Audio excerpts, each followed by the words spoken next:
जी चूक करायची नव्हती ती चूक माझ्या संक्रांतीच्याच दिवशी झाली. ती तुम्हाला पुढं सांगते कोणती. पण सकाळी-सकाळी ना अगोदर चहा घेतला, अंघोळी झाल्यानंतर कपडे सगळे धुवून टाकले लवकर आणि आज अक्का मला स्वयंपाक करू लागले होते. मग त्या तिन्ही ना पोळ्या करून घेतल्या. मग मी भाजी ते टाकून घेतली. भाजी ते झाले, जेवणं झाले आणि ना भांडे गोळा करून गावामध्ये गेलते. कारण गावात ना सुगडं ते घ्यायचं राहिलं होतं म्हणून मग मी सुगडं घ्यायला गेले. आता माहेरी माझ्याकडं सुगडं म्हणायचे म्हणून मी सुगडंच म्हणणार. आता सासर घरी तर खण म्हणत्या.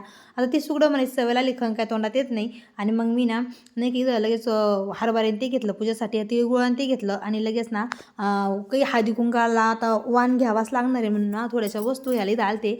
आता आमच्याकडं तर वाण म्हणतात, तुमच्याकडं काय म्हणतात कमेंटमध्ये नक्की कळवा. आणि ना मी 2 डझन ना इथं ना किसण्या घेतल्या होत्या, कारण की ना भरपूर हळदी-कुंकाला बायका येत असत्या म्हणून मग मी ना 2 डझन घेतल्या. जेणे अद्रक पण किसते येतं आणि बटाटे पण साळता येतं वरच्या का सालतेचे. इथं आल्यानंतर ना मी इथं चूल घेतली होती, कारण की मला आहे ना नाही का घरी चूलच नव्हती. तसं रोजच स्वयंपाक गॅसवर करते, पण कधी-मधी बरं असतं म्हणून मग मी ना इथे ना चूल घेतली. ती काय मला उचलता येईना. मग सध्याच्या पप्पांनी उचलली. घरी आल्यानंतर भांडे घासून घेतले जेवणाचे आणि म्हटलं आता आवरावा आणि पूजाला लागावा.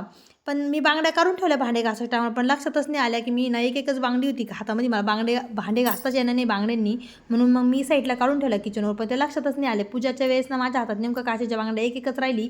नंतर लक्षात आलं जी चूक व्हायची नव्हती ती चूक झालीच.